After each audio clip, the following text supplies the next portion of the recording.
My name is Wasting Sanity, and this is my review of Fantasy Rivals. It focuses on exciting, lightning-fast, and deeply strategic matches, with a typical match only being 3 minutes long. You will find many exciting features designed to encourage competition and strategic innovation among the players. So what does all this mean exactly?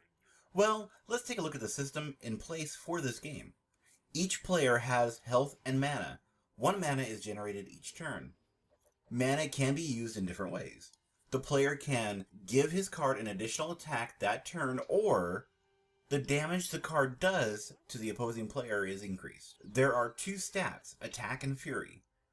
Attack is the damage the card will inflict on the opposing card, and Fury is the damage the card will inflict on the opposing player, if the card wins the battle. Fury can only be purchased once, but additional attacks can be purchased based on available mana. So if you spend 1 additional mana, you do 1 additional attack, etc. So it is possible to do 11 attacks in total with your card. Each card has special abilities that vary from card to card. Some give mana, healing, lower opponent's damage, etc.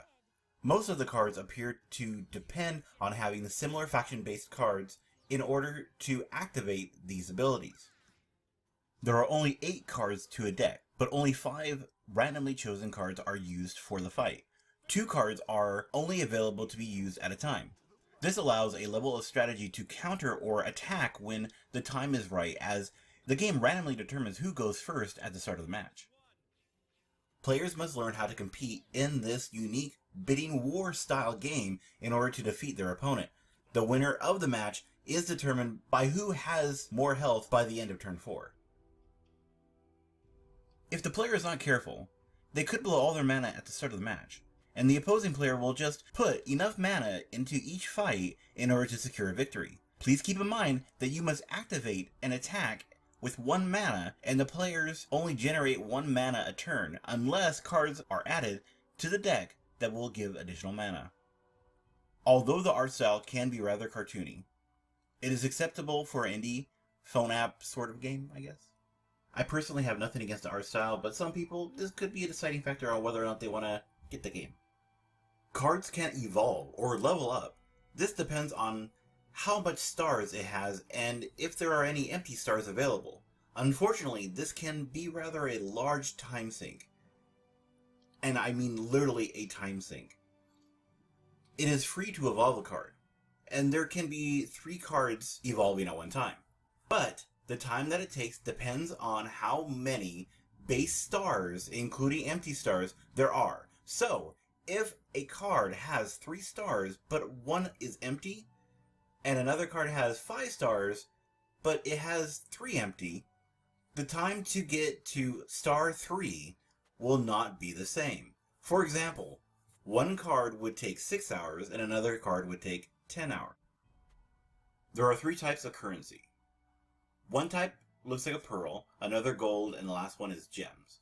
The pearls are used primarily for assisting with upgrades or evolving cards, making leveling less annoying. The gold is used to purchase single cards, and the gems or jewels are used for purchasing packs. Jewels are purchased with real-world money, while the other 2 currencies are earned in-game. While in the process of creating this review, I stumbled upon items, bows, swords, but this was not actually covered in the tutorial, or in the shop, or in the game itself. No stats were available for the items.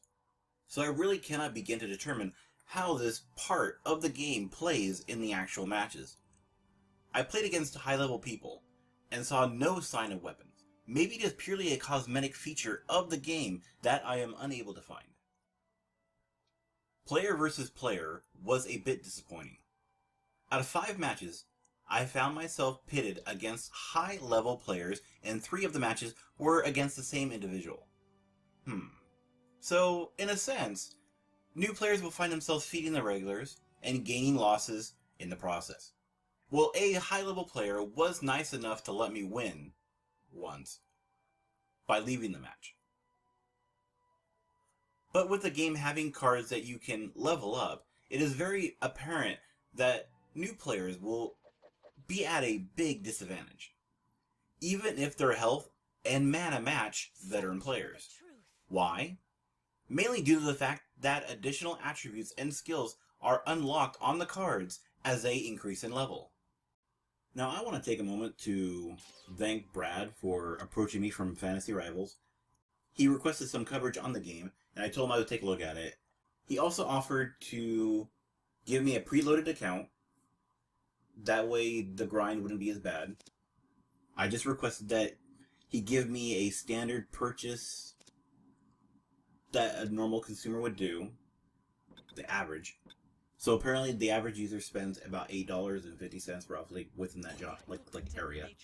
Now, as I said prior, I would inform anyone watching videos of mine that if I did get a free game or something like that, even though this is a free game, that I would inform them, since a representative from Fantasy Rivals approached me and added funds onto their game account for me to play. How about this? From now on, I'm just going to, when a company approaches me, I will inform you guys no matter what it is, even if it's a free-to-play game, along with any relevant information that goes along with that. We shall call that my disclaimer, I guess. Now, back to the review. I am personally not a fan of a bid-style card game. Casting costs to play a card is a standard norm, but I do applaud them for taking the chance and a different approach. One thing that could be added to make the game feel a little less bid-style is placing a cap of 3 to 4 mana when you play a card. More strategy would come into play, and less biding your time to make an alpha strike. My overall score for this game is a 6 out of 10. Now, the reason why is I'm just not a fan of a bid-style game. Some other people might really like it, but not me. Oh, and another thing that I almost forgot was that they have a basic map for you to run through. There's no energy. It's like a little quest map. There's no energy involved. It doesn't force you to go away for a while and come back and do that. The only real time sink is the whole evolution of cards. So you can play PvP as much as you want, and you can play against the AI as much as you want. My name is Wasting Sanity.